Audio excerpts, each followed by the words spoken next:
Assalamualaikum warahmatullahi wabarakatuh. Bismillahirrahmanirrahim. Alhamdulillahirabbil alamin.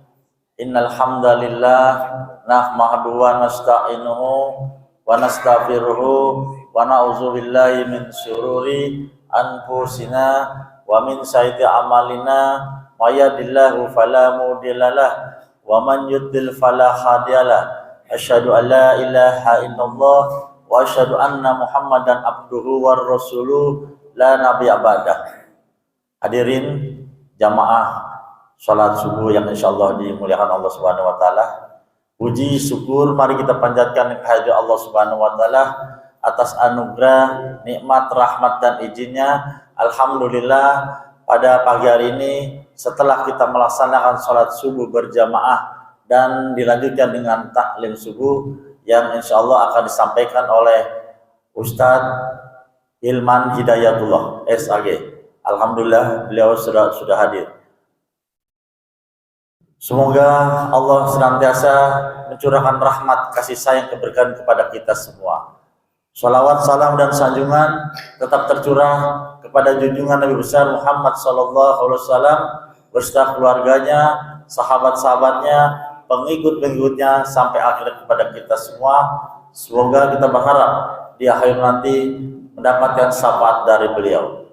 Baik, seperti biasanya sebelum kita mendengar taklim subuh ini, kita kirimkan suratul Fatihah, kita tujukan kepada orang tua kita yang telah mendahului kita, keluarga kita, saudara-saudara kita, dan orang yang kita cintai. Semoga Allah ampunkan segala dosa-dosanya, Allah lapangkan kuburnya, Allah terima iman Islamnya, dan ditempatkan di surga Allah Subhanahu wa taala. Dan bagi kita yang hadir sini, semoga Allah senantiasa Allah berikan kesehatan, keselamatan serta lindungannya. Illa hajin wa lakum as-salihah wa illa harutana Mustafa Rasulullah sallallahu alaihi wasallam.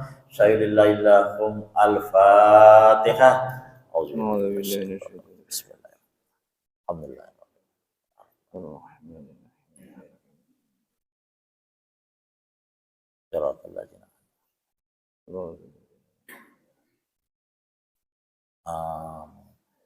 Baik, Bapak Ibu sekalian, setelah kita mendengarkan taklim, kajian-kajian nanti, dipersilakan Bapak Ibu untuk mempertanyakan hal-hal yang belum dipahami. Untuk itu, kami persilakan kepada Pak Ustaz.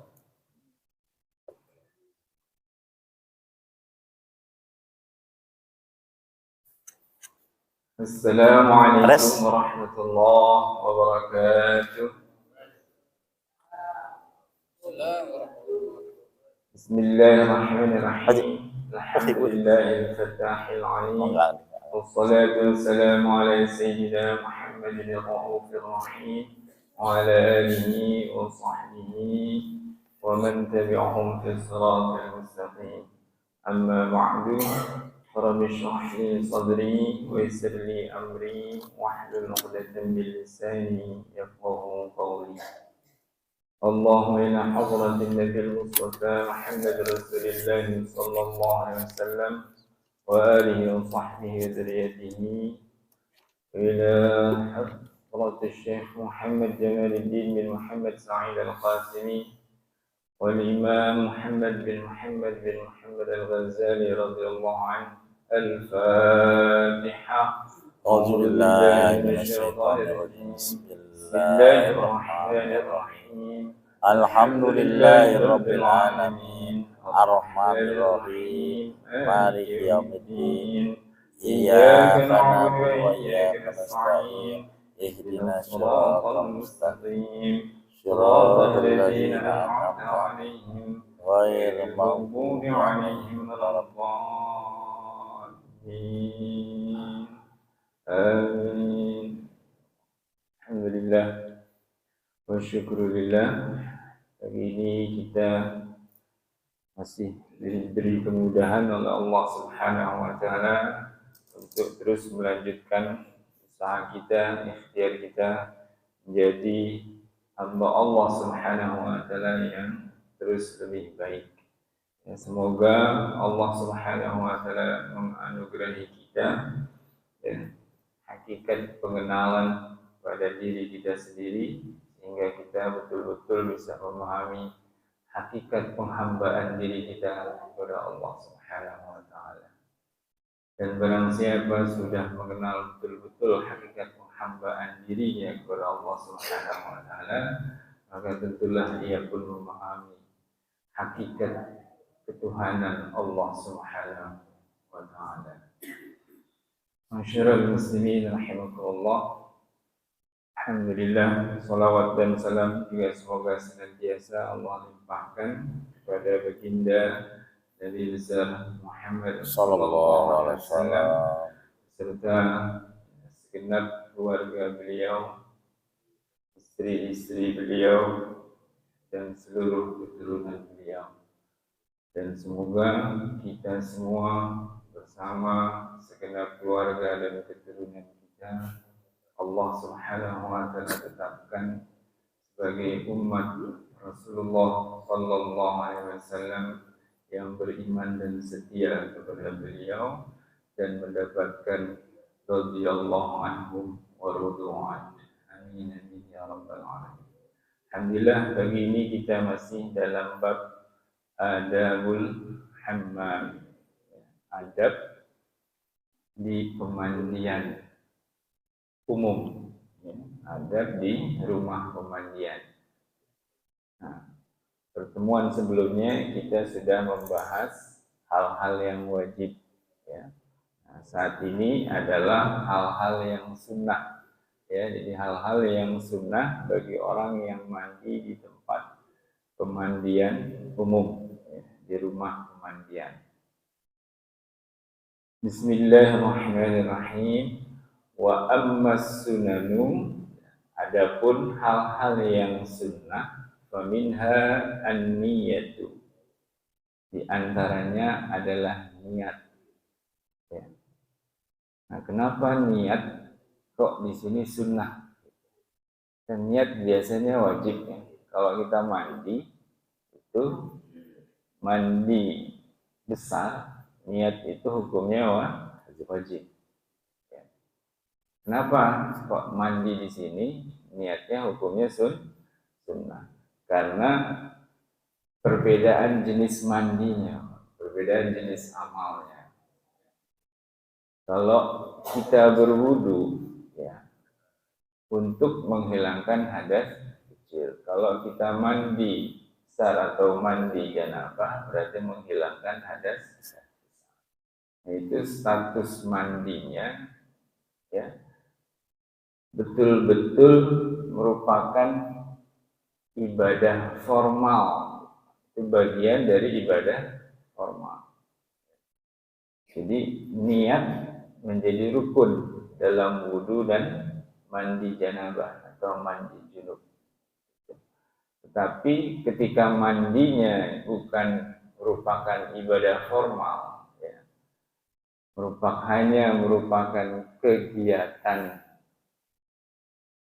pembersihan diri yang sebenarnya juga itu merupakan kebiasaan atau adat sehari-hari. Nah, niat ini hukumnya sunnah. Supaya apa? Supaya dengan ditambah niat-niat ibadah, maka amal perbuatan mandi yang tadinya hanya merupakan adat menjadi ibadah. Gitu. Jadi meningkatkan nilai amal. Gitu.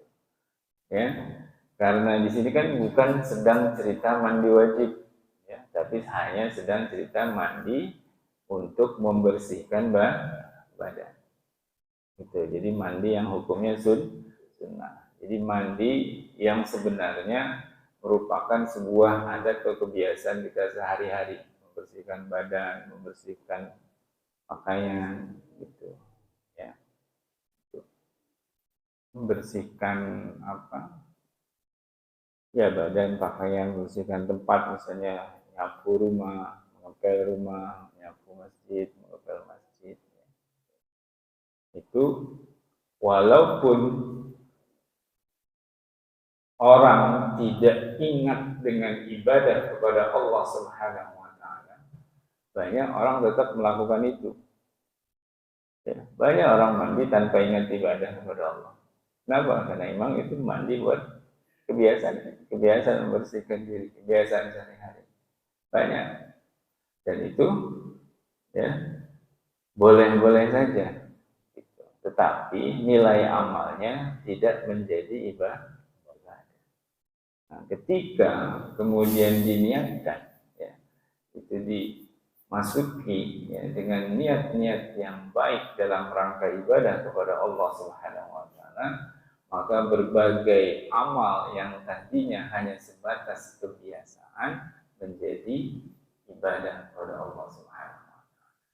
Contoh lain misalnya makan dan minum. Makan dan minum. Makan minum kebiasaan kita sehari-hari. Banyak orang makan minum tanpa ingat ibadah. Ya. Hanya ingat lapar, pengen kenyang. Bahkan ada yang ingat selera khusus gitu kan. Dalam arti dia makan, yang dia ingat dia pengen makan apa yang diinginkan oleh seleranya.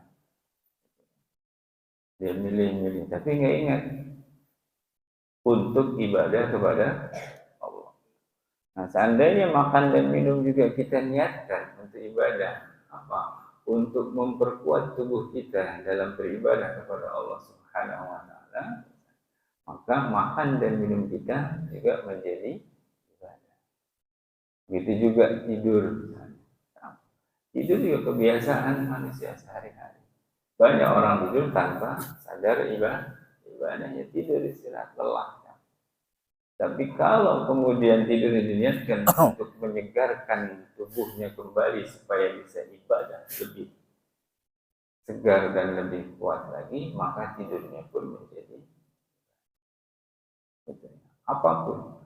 Kita bekerja di kantor, kita berdagang di pasar, kita melakukan transaksi bisnis dan sebagainya. Banyak orang berbisnis tanpa sadar ibadah. Boleh, selama itu bukan sesuatu yang haram, ya berbagai adat dan kebiasaan silahkan boleh dilakukan. Tetapi kalau kita ingin nilai setiap aktivitas kita itu menjadi ibadah kepada Allah Subhanahu wa taala, maka kita niat dalam setiap amal itu untuk ibadah kepada Allah Subhanahu wa taala. Kita niatkan berbagai hal yang disukai oleh Allah Subhanahu wa taala. Gitu, ya. Nah, apa di antaranya? Wa huwa alla yadkhula li'ajilin dunya. Yaitu hendaklah dia tidak datang, tidak masuk ke rumah pemandian untuk tujuan duniawi. Berarti kalau tujuan duniawi itu sudah disingkirkan, berarti yang tersisa apa? Tujuan ukhrawi. Gitu. Kalau tujuan duniawi sudah disingkirkan, berarti yang tersisa tujuan ukhrawi. Nah, kalau orang sudah memasang tujuan ukhrawi dalam hatinya, berarti dia sudah ingat kepada Allah. Ya, ingat tujuannya. Gitu ya. Jadi insya Allah menjadi ibadah. Ini yang pertama. Berarti kita halau dulu Pak. Segala hasrat-hasrat duniawi. Ya, itu hasrat duniawi. Segala macam lah. Ya. Karena memang inilah sebenarnya ya tingkatan perjalanan ruhani kita menuju Allah Subhanahu wa taala. Dahulu sebelum kita diturunkan di alam dunia, bahkan sebelum kita dimasukkan ke alam rahim ibu kita masing-masing, kita hidup di alam ruh. Dan semua ruh sebagaimana firman Allah Subhanahu wa taala dalam Al-Qur'an, semuanya beriman dan mengakui Allah lah Tuhan. Ya, Allah lah Tuhan seluruh makhluk. Allah lah Tuhan. Semua mengakui. Ya. Jadi ketika Allah bertanya kepada setiap ruh, maka semua ruh menjawab, ya, bala syahidna, ya kami bersaksi bahwa engkau adalah Tuhan kami. Semua roh beriman, Pak. Tapi ketika ruh ini sudah Allah turunkan ke alam dunia, maka sebagaimana yang kita saksikan kenyataan di dunia, ternyata tidak semua orang beriman. Padahal dulu ruhnya semua beriman, ya. Berarti apa? Berarti dunia ini menjadi ujian. Ujian untuk kembali kita mengenal pada Allah Subhanahu. Nah, karena itu berarti bagaimana cara kita untuk bisa kembali kepada hakikat pengenalan diri kita kepada Allah dahulu saat kita di alam roh. Berarti kita kesampingkan, kita singkirkan berbagai hasrat duniawi. Karena itu penyebabnya. Roh ketika belum masuk ke alam jasad dan belum tinggal di dunia, dia masih kosong dari gangguan. Nah, ketika sudah turun, dia sudah diturunkan, dilahirkan ke alam dunia, banyak yang dia lihat, banyak yang dia dengar. Ya, mata kepalanya melihat berbagai hal, telinga, peranca indera. Nah, inilah yang kemudian melalaikan kesadaran hakikinya, fitrah hakikinya, iman kepada ketauhidan Allah Subhanahu wa ta'ala. Salah satu contoh dalam hal rezeki. Dahulu ruh kita semua bisa hidup di alam ruh tanpa makanan dan minuman seperti yang kita makan di dunia. Kenapa? Karena Allah langsung memberi rezeki kepada seluruh ruh yang Allah. Semua bisa tetap hidup.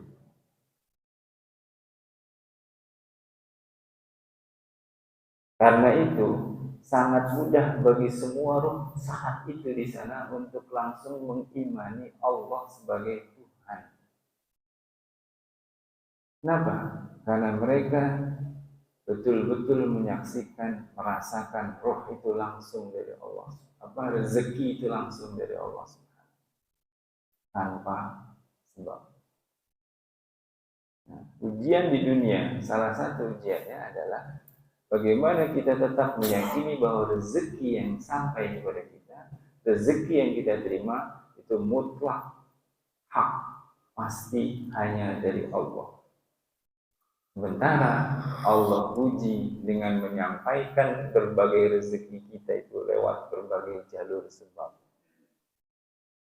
Ada yang lewat sebab kantor, ada yang lewat perusahaan, lewat bisnis, lewat dagang, ada bahkan lewat lembaga, ada lewat pribadi, fulan, dan sebagainya. Ini kan ujian, Pak, buat mata. Mata kita melihat yang ngasih uang ke kita, itu orang. Yang ngasih gaji ke kita, itu bos kita.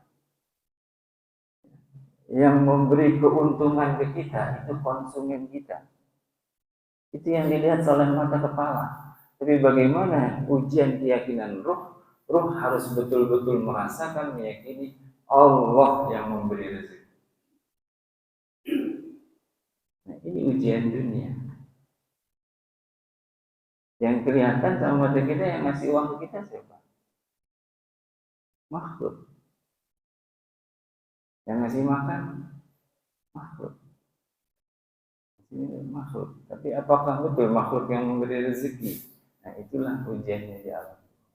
Nah, sehingga tahap pertama untuk kita bisa kembali kepada hakikat pengenalan diri kita seperti saat kita di alam ruh adalah kita harus membebaskan diri, memerdekakan diri dari berbagai pengaruh dunia.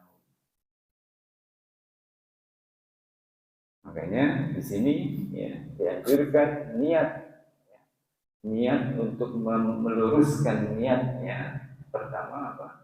Singkirkan berbagai tujuan duniawi, hasrat. Karena itu cara kita bisa selamat. Selamat kembali kepada fitrah ketauhidan kita pada Allah Subhanahu wa taala. Ya. Itu ilustrasi orang yang salah memahami bahwa rezeki itu bukan datang dari Allah, dikiranya rezeki itu datang dari orang yang mengantar. Adalah kalau ada orang yang dipenjara, kemudian ada sipir penjara mengantarkan, memberikan surat pembebasan. Surat pembebasan dibukakan pintunya, kunci penjaranya dibuka, silakan kamu bebas. Nah, orang yang salah paham, Pak, yang orang yang dibebaskan akan mengira sipir atau sipir itu yang membebaskan dirinya. Padahal sipir tidak bisa membebaskan diri. Yang membebaskan dirinya siapa? Penguasa atau raja atau presiden, ya? Yang punya kekuasaan. Begitu juga rezeki sampai kepada kita. Kita ini makhluk semuanya nggak punya kuasa. Yang punya kekuasaan Allah. Yang ngantar rezeki itu mungkin tetangga kita, mungkin sahabat kita, mungkin orang tua kita, mungkin anak kita, mungkin cucu kita. Itu ngantar aja, Pak. Yang ngasih rezeki Allah. Jadi sekali lagi, ya, tahap pertama kalau kita mau betul-betul kembali kepada hakikat ketauhidan kita kepada Allah Subhanahu wa taala adalah lepas, memerdekakan diri, ya, kan masih bulan kemerdekaan. Nah, hakikat kemerdekaan diri kita sebagai manusia adalah merdeka dari berbagai pengaruh dunia. Karena hakikat jati diri ruh kita itu bertauhid kepada Allah, mengisahkan dan mengagungkan Allah, bukan mengagungkan dunia. Ya. Nah, terus selanjutnya apa? Wala abisan li ajli hawa, dan tidak mencampuri, ya. Jadi tujuan duniawi sudah disingkirkan, ya. Tapi hati-hati, ya, jangan sampai setelah tujuan duniawi disingkirkan masih ada penyusup tujuan hawa nafsu. Tujuan hawa nafsu. Ya. Bagaimana contohnya menyusupnya tujuan hawa nafsu? Kan kalau orang misalnya sudah bisa, ya, salah satu cara, ya, langkah pertama setan berusaha menggoda manusia itu adalah mengajak manusia kepada keburukan dan kemaksiatan. Nah, ketika setan menemui ada manusia yang tidak bisa diajak kepada kemaksiatan, dia tidak mau mengerjakan hal-hal duniawi, ya, perhatiannya sudah mengarah kepada ukhrawi, akhirat, gitu, sehingga dia hanya mau melakukan perbuatan-perbuatan, amal-amal ketaatan. Bagaimana langkah berikutnya setan iblis berusaha merusak manusia itu? Susupi dengan hasrat hawa nafsu. Katakanlah diajak mabok udah nggak bisa, ya, diajak banting kartu atau judi gitu kan, udah nggak bisa lagi, itu tobat, gitu. Ya, maunya sholat ngaji. Tetapi, ya, apa upaya setan berikutnya? Menyusupkan keinginan hawa nafsu dalam sholatnya, gitu, ya. Misalnya apa? Hawa nafsu ingin dipuji oleh orang lain. Dia udah nggak mau maksiat, dia rajin sholat, tapi setan menyusupkan hawa nafsu ingin dipuji orang, hawa nafsu ingin dianggap orang soleh. Itu hati-hati. Nah, ini menyebabkan rusaknya amal ketaatan kita. Kita sudah berhasil, alhamdulillah, meninggalkan kemaksiatan. Tapi hati-hati, setan akan berusaha merusak amal ketaatan kita dengan menyusupkan berbagai keinginan hawa nafsu kita. Itu, ya. Nah, Itu yang kedua.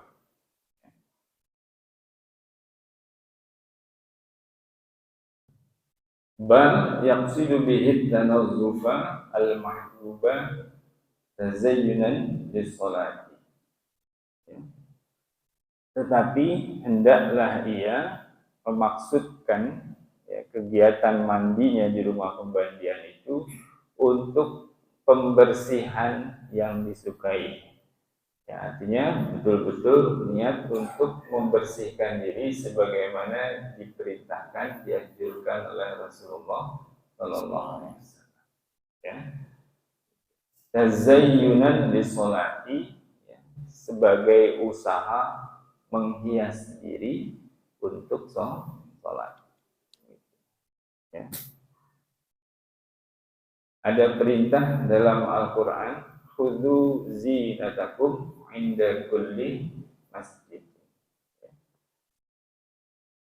Atau kama qala Allah Subhanahu wa ta'ala. Ya.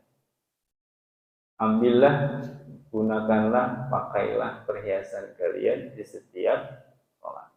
Artinya kita diperintahkan ketika kita menghadap kepada Allah Subhanahu wa ta'ala dengan pakaian sebaik mungkin. Ya, yang ada perhiasan, selama perhiasan itu memang boleh digunakan oleh orang yang sholat, karena ada perhiasan yang boleh digunakan oleh perempuan tetapi tidak boleh digunakan oleh laki-laki. Silahkan. Paling tidak secara umum apa? Ya, bersih, wangi. Paling tidak kan itu. Bersih, wangi. Ya, kalau suci sudah jelas. Ya. Nah, mengenai tadi ini mumpung teringat Pak ya, dalam kaitan dengan proses kita kembali kepada hakikat fitrah ketauhidan kita, ya, langkah pertama atau tahap pertama kan kita memerdekakan diri dari pengaruh duniawi. Nah, berarti langkah kedua membebaskan diri dari pengaruh hawa nafsu. Dunia ini kan ada di luar kita. Jadi kita pertama membebaskan diri dari pengaruh buruk lingkungan luar. Langkah kedua, membebaskan diri, memerdekakan diri dari pengaruh buruk hawa nafsu yang ada di dalam diri kita sendiri. Jadi memerdekakan diri dari pengaruh buruk diri kita sendiri, hawa nafsu yang ada di dalam diri. Nah, kalau kita sudah bisa memerdekakan diri dari dunia yang ada di luar kita, kemudian dari hawa nafsu yang ada di dalam diri kita, maka insya Allah tahap berikutnya akan sampai kepada hakikat tauhid kepada Allah Subhanahu wa ta'ala. Sebagaimana perjalanan rohani para wali, ya, gitu kan, untuk mencapai hakikat ketauhidan mereka kepada Allah Subhanahu wa ta'ala, sehingga mereka tidak menginginkan apa-apa, ya, tidak menginginkan apa-apa selain keridhaan Allah Subhanahu. Bahkan mereka tidak menginginkan surga karena mereka nggak minta surga, tidak mengharapkan surga karena mereka sudah melewati kedua tahap itu. Jadi tahapan kita untuk bisa sampai kepada hakikat ketauhidan kita, pertama tadi lepas dari pengaruh dunia. Yang kedua, lepas dari pengaruh hawa nafsu.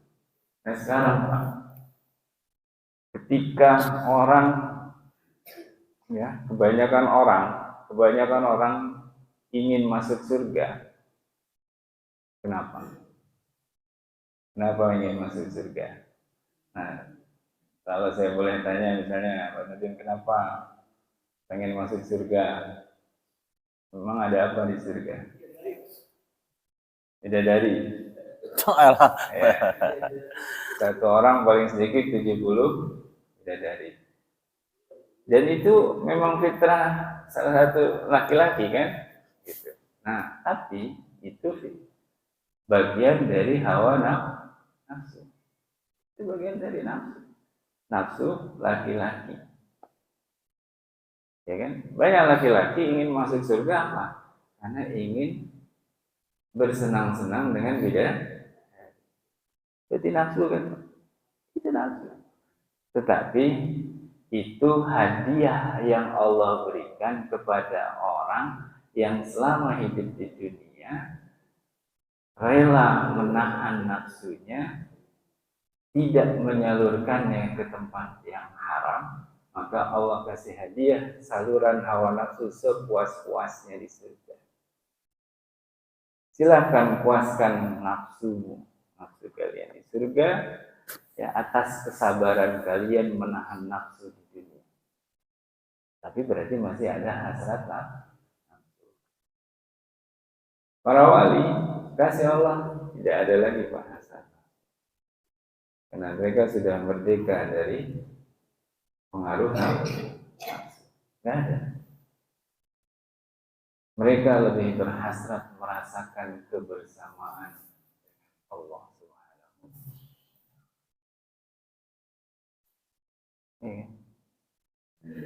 Perempuan banyak, ada perempuan cakep, tapi Pak Nurdin nggak kenal, gitu. Ya. Ada istri Pak Nurdin, Allah jadiin cakep juga, sehat, gitu kan? Mendingan nama siapa? Ini nama istri. Ini istri yang kita kenal dan yang kita cinta. Ada misalnya dua perempuan, satu kita cinta, satu lebih kita cintai, mana yang lebih kita inginkan kebersamaan dengannya? Yang lebih kita cinta. Yang kita cintai, kita cinta seseorang, asal udah sama yang kita cintai kayaknya udah cukup kan? Nah itu kan cinta.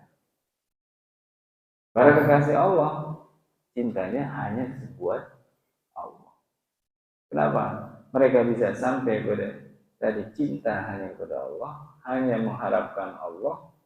Ya, liman kana yarjullah, karena ada ayat dalam surat liman kana yarjullah, bagi orang yang mengharapkan Allah, betul-betul mengharapkan Allah, Allah yang mengharapkan. Kenapa bisa begitu? Karena sudah membebaskan diri dari pengaruh dunia dan pengaruh nafsu. Pengaruh dunia yang ada di luar, pengaruh nafsu yang ada di dalam. Nah, itulah sebenarnya jihad kita. Ya, itu jihad kita.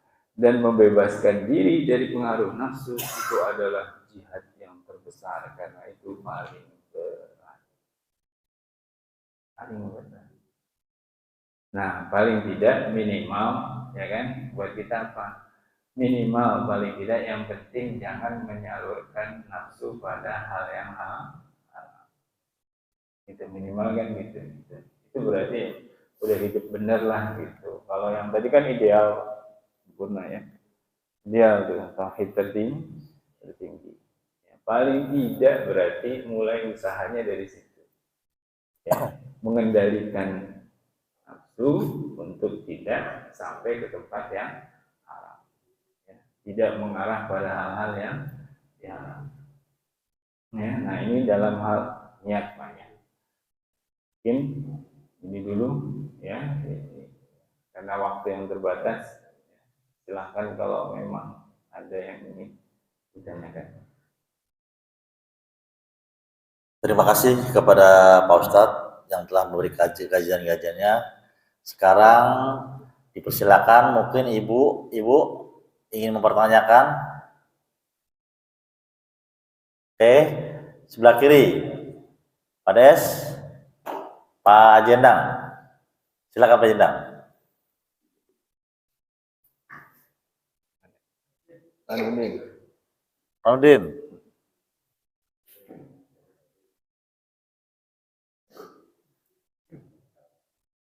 Ya.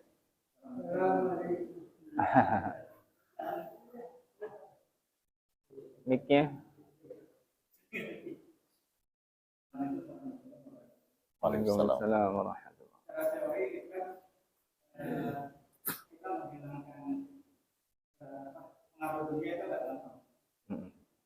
Yang susah adalah hawa nafsu. Jadi ini sekarang kita lagi tes case. Berapa kemana kita tes case? Kita ada ibaratnya udah tahu teorinya, kalau teorinya kita aplikasi. Aplikasi ini, kalau di kalangan kita orang belum tahu siapa kita. Ini terinspirasi dari Imam Ahmad bin Hanbal, dari masjid gitu kan. Orang tahu dia siapa dia kan nggak mungkin diusir. Tidurnya ngorok, Ya. nggak mungkin diusir. Tapi kalau dia tahu siapa dia, nah, orang nggak tahu siapa dia. Nah sekarang kita lagi seperti itu nih, coba keluar dari zona nyaman, keluar masuk ke zona yang angka berantang ya. Nah tujuan kita adalah mengetes seberapa besar reaksi hawa nafsu kita, apakah kita bisa mengatasi atau tidak. Nah, apakah itu termasuk wujud sombong atau apa? Ya. Bismillahirrahmanirrahim. Allahumma shalli ala sayyidina Muhammad wa ala ali sayyidina Muhammad. Nafsu kan memang beragam ya. Termasuk rasa ingin dihargai, rasa nafsu ingin dihormati. Karena kan termasuk nafsu ingin dipuji itu kan berarti termasuk dalam itu. Ingin dihargai, ingin dipuji, hormati. Yaitu termasuk bagian dari nafsu egoisme, ya, egoisme, anania, gitu ya, egoisme. Dan buat orang-orang yang tadi yang saya katakan sudah mencapai tingkat istimewa ya, tingkat kewalian, mereka justru kadang memang pergi ke tempat yang tidak mengenal mereka untuk bisa merasa lebih nyaman, lebih bahagia, gitu. Kalau kita kan mungkin ya kayak tadi masih kita sedang berusaha nih belajar, ya kan, menata hati kita.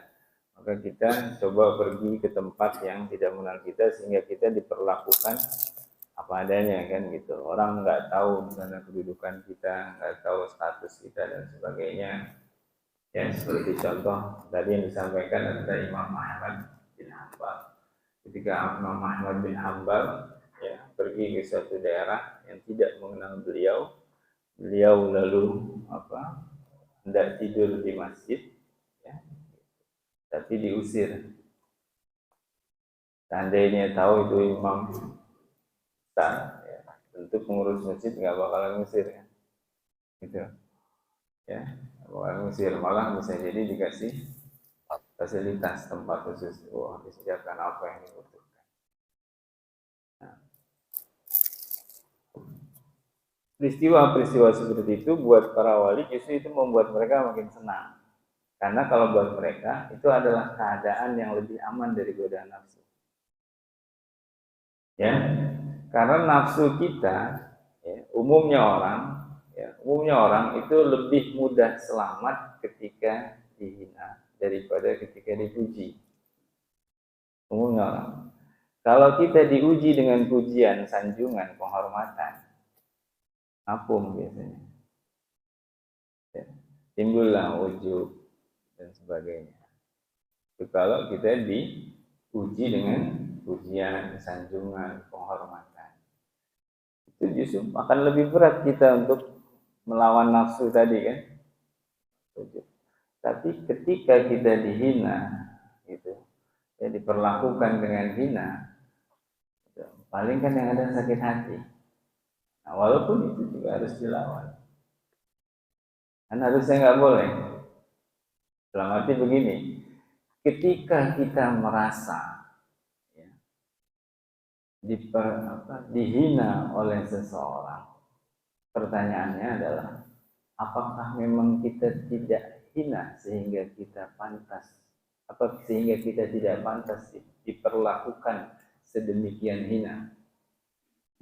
Ketika kita menerima perlakuan ya, yang kita rasa itu menghina kita, nah, pertanyaannya adalah apakah memang diri kita tidak hina sehingga kita tidak pantas diperlakukan sedemikian hina, sehina itu? Apa kita merasa lebih mulia dari level kehinaan itu? Kalau kita masih ada rasa tidak terima, berarti kan seolah-olah kita masih merasa kita ada di atas level kehinaan itu. Berarti kita masih merasa punya kemuliaan diri. Padahal nggak boleh merasa tinggi. Dari siapapun, ya, dari siapapun. Kalau mungkin kita membedakan pelaku, gitu, kita membedakan pelaku kalau ada orang tua kemudian menyuruh kita melakukan sesuatu, kita mungkin banyak yang merasa nggak apa-apa, kan ini orang tua. Tapi kemudian kalau anak kecil nyuruh kita melakukan sesuatu, gitu, kira-kira gimana? Mungkin sebagian orang akan sulit terima. Wah, menghina ini anak, kan gitu. Wah, saya orang tua disuruh-suruh. Tinggal berarti bagaimana kita introspeksi. Loh, memang kita lebih mulia dari anak itu, sehingga nggak pantas disuruh oleh anak itu. Siapa yang lebih mulia? Kita atau anak kecil itu? Nah gitu kira-kira. Nah itu kan nafsu. Maksud nafsu ujub tadi kan. Apalagi kalau sudah merasa lebih tinggi dari orang lain, itu sudah kibir, atau sombong. Nah, saya ingatkan kembali sebuah kisah ya tentang Nabi Musa alaihissalam yang pernah saya sampaikan. Bagaimana ketika Allah Subhanahu wa taala memerintahkan kepada Nabi Musa untuk datang membawa satu makhluk yang lebih hina daripada Nabi Musa. Allah pernah memberi perintah kepada Nabi Musa, wahai Musa, kamu cari satu makhluk yang lebih hina daripada dirimu. Kamu cari satu makhluk yang lebih hina daripada dirimu, bawa ke hadapan. Dikasih waktu sehari, 2 hari. Sampai waktu yang ditemukan, Nabi Musa hadir ke tempat yang Allah perintahkan. Ya. Tapi tidak membawa apa-apa. Nggak bawa apa-apa. Nggak ada satupun makhluk yang dibawa oleh Nabi Musa. Padahal Nabi Musa sudah pernah ketemu pengemis, tukang minta-minta, sudah pernah ketemu pemaksiat, pemabok, berzina, pelacur, dan ketemu juga babi, ketemu binatang-binatang. Tapi datang ke tempat yang Allah perintahkan, Nabi Musa tidak membawa apa-apa. Dan akhirnya Allah tanya, wahai Musa, kenapa kamu tidak membawa apa-apa? Kan aku perintahkan kamu membawa satu makhluk yang lebih hina daripada diri. Apa jawab Nabi Musa alaihissalam? Ya Allah, hamba tidak bisa menemukan satupun makhluk yang lebih hina daripada diri. Walaupun babi tadi. Ya Allah, hamba tidak bisa menemukan satupun makhluk yang lebih hina daripada diri. Nabi, Rasul, Ulul Azmi, tidak bisa menemukan satupun makhluk, termasuk binatang, babi, haram, najis. Nabi Musa tidak merasa lebih mulia dari babi sekali. Dan apa firman Allah selanjutnya? Wahai Musa, seandainya engkau datang saat ini membawa satu saja makhluk yang kau anggap lebih hina daripada dirimu, ku cabut kenabian. Penegasan dari Allah. Wahai Musa, seandainya saat ini kau bawa satu makhluk saja yang kau anggap lebih hina daripada dirimu, ku cabut kenabian. Karena Nabi haram sombong. Tak boleh. Gitu ya. Jadi merasa lebih mulia dari satu saja makhluk Allah, walaupun itu binatang najis mughallazzah, itu di hadapan Allah sudah dianggap kesombongan. Dan Rasulullah SAW bersabda, setitik saja ada kesombongan di hati seseorang, alhamdulillah, haram masuk surga. Nah, makanya itu tadi di antara upaya kita ya, bagaimana kita sering-sering introspeksi hati diri kita sendiri. Ya, Itu nggak usah sibuk menilai orang lain. Kita introspeksi. Apapun yang orang lain perlakukan kepada kita, lihat dulu ke dalam diri kita sendiri. Ya, bagaimana ya, kita di hadapan Allah Subhanahu wa Ta'ala. Gitu ya. Jadi apa? Bahkan kalau saya diajarkan oleh guru saya yang saya rasakan saya terima, bahkan janganlah jangan kamu merasa lebih baik, lebih mulia. Mohon maaf kalau tadi dalam kisah Nabi Musa kan dicontohkan ada babi baik. Nah, kalau yang saya terima, saya diajarkan jangan kamu merasa lebih mulia bahkan dari kotoran babi sekalipun. Bukan babi, dari kotoran babi. Gitu. Karena itu masih makhluk kan. Kotoran babi makhluk bukan? Makhluk. Sementara kita tidak boleh merasa lebih mulia dari satu pun. Masih makhluk. Gitu. Nah kalau kita dilempari uang, Pak, marah nggak? Tadi saya lempari uang 100 ribuan, yang baru lagi ya, baru kemarin launching gitu. Lempari uang, marah nggak? Enggak. Dilempari kembang, marah nggak? Ya, malah orang mulia malah sering dilempari kembang kan? Lempari kembang.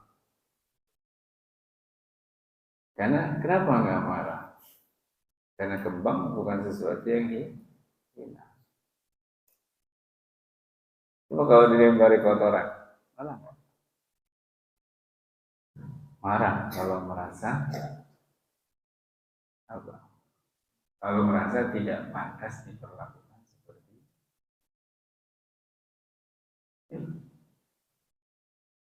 Orang dilempari kotoran marah. Kenapa? Karena merasa dirinya tidak pantas diperlakukan.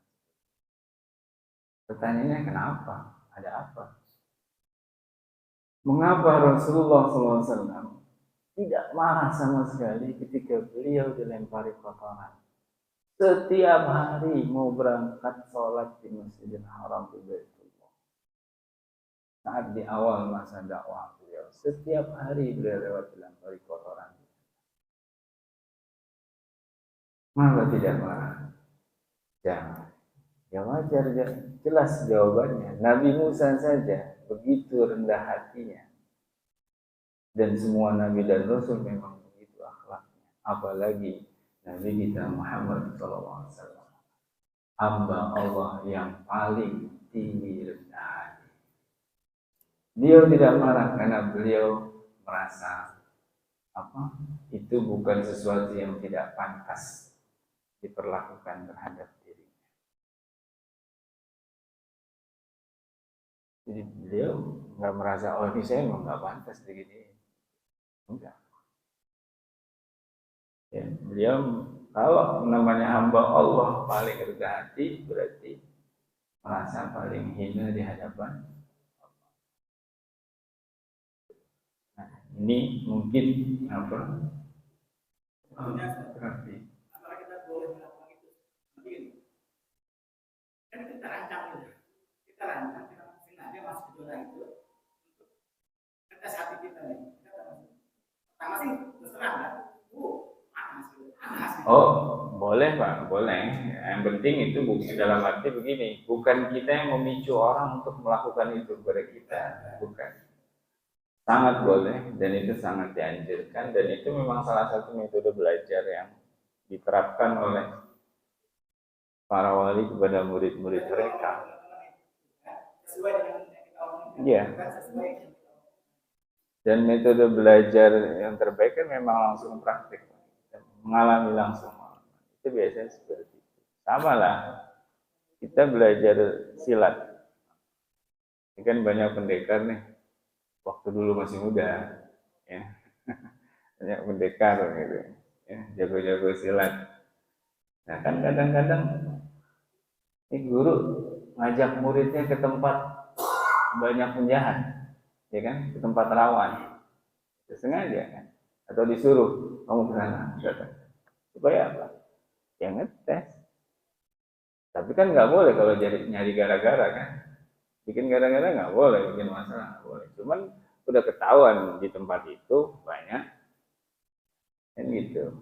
Nah begitu juga, nah, itu boleh disesali, silakan. Karena memang itu salah satu proses metode belajar.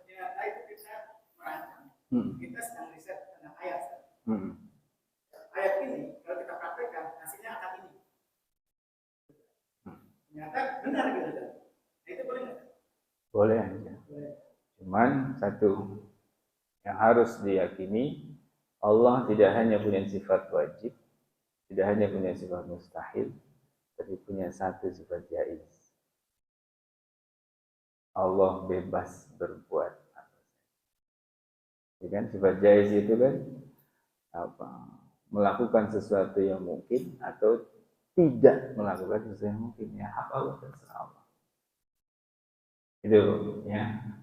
Jadi ada sunnatullah, memang ada sunnatullah. Kalau sunnatullah itu ya biasanya kalau sunnatullah sudah Allah tegaskan nggak akan berubah.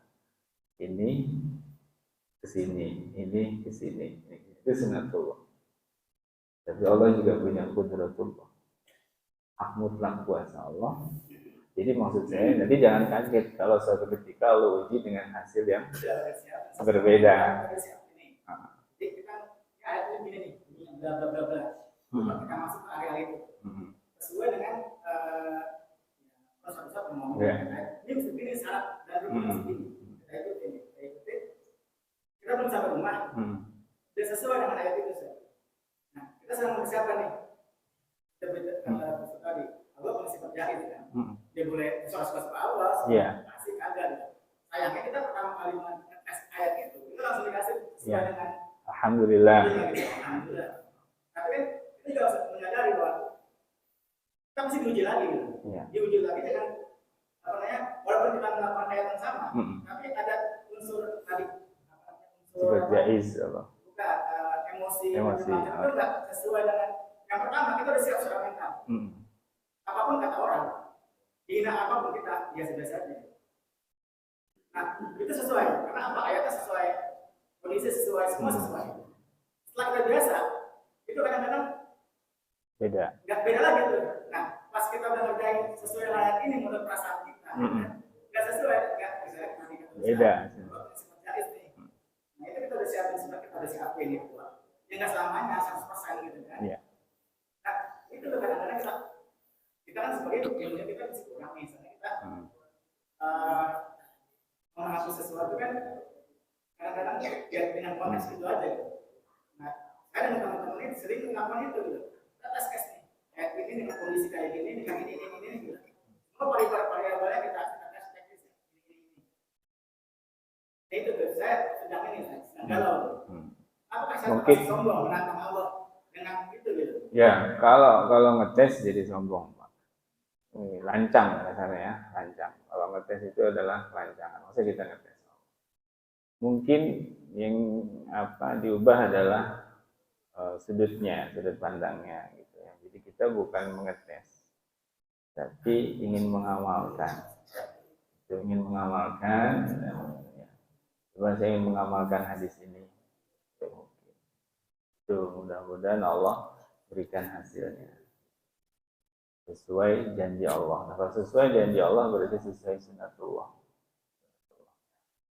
Dan ketika terjadi sesuatu yang mungkin kita anggap tidak sesuai, gitu ya, jangan juga buru-buru katakanlah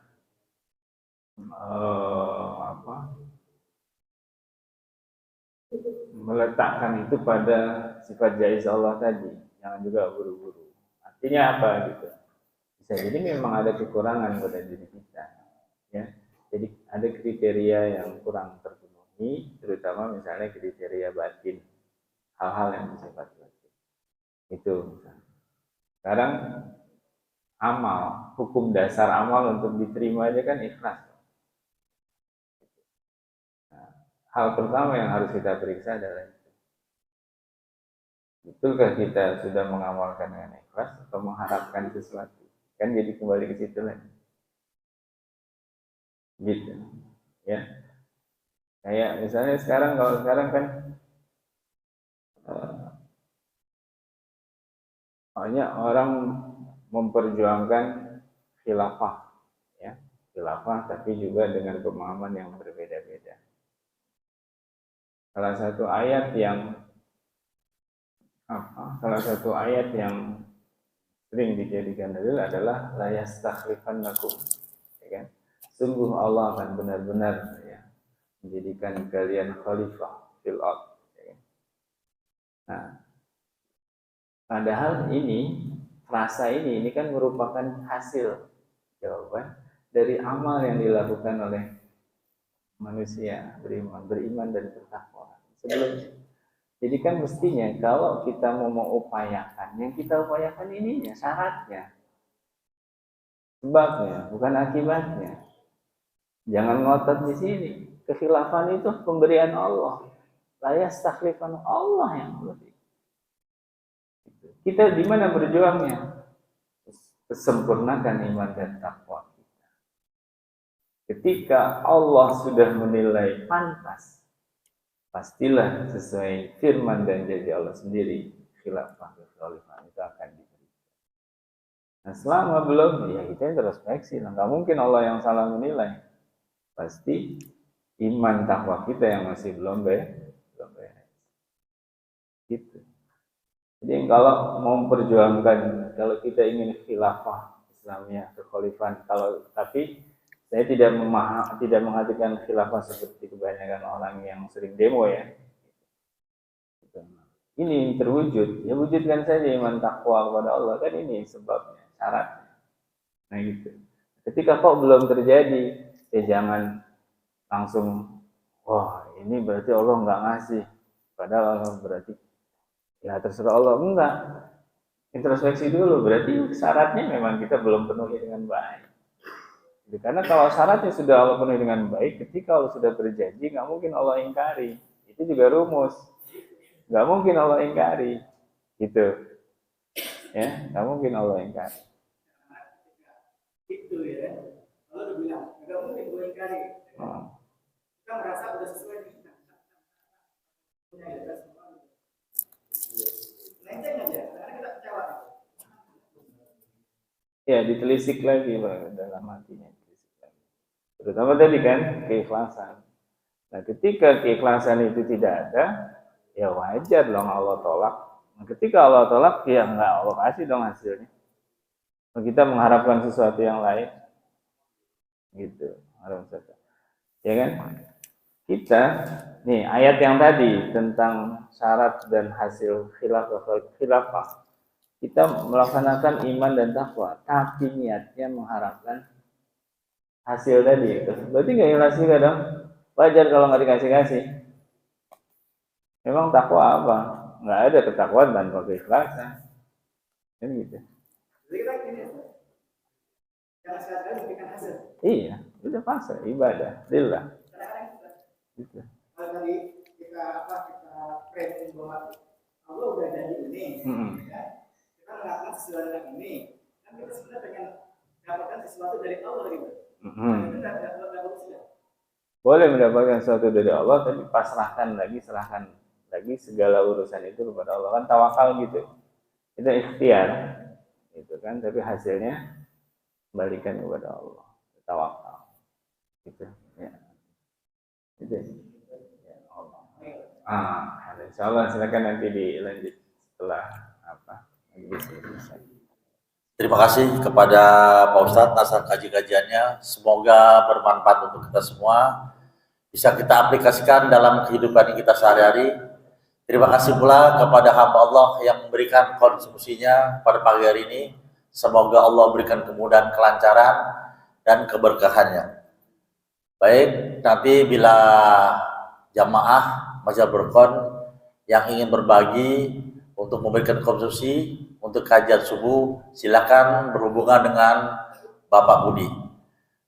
Untuk menutup taklim subuh ini, Dipersilakan kepada Pak Ustadz untuk memimpin doa. Dipersilakan. Astagfirullahaladzim, astagfirullahaladzim, astagfirullahaladzim. اللهم إلى حضرة النبي المصطفى محمد رسول الله صلى الله عليه وسلم وعلى آله الصحة والسلامة والعافية والرخاء في الدنيا والآخرة. الفاتحة. أعوذ بالله من الشيطان الرجيم. بسم الله الرحمن الرحيم. الحمد لله رب العالمين الرحمن الرحيم. إياك نعبد وإياك نستعين اهدنا الصراط المستقيم صراط الذين أنعمت عليهم غير المغضوب عليهم ولا الضالين. آمين آمين يا رب عليك بالمقتل والغفور يا أرحم الراحمين. اللهم حمد الفاتحة وسر الفاتحة وكرامة الفاتحة وبمعجزة الفاتحة وشفاعة رسول الله صلى الله عليه وسلم. سلمنا سلمنا سلمنا يا سلام سلمنا يا سلام سلمنا يا سلام. فيها سبحانك اللهم وتحية فيها سلام ونزل اللهم الحمد لله رب العالمين. السلام عليكم ورحمة الله وبركاته. Waalaikumsalam warahmatullahi wabarakatuh. Terima kasih.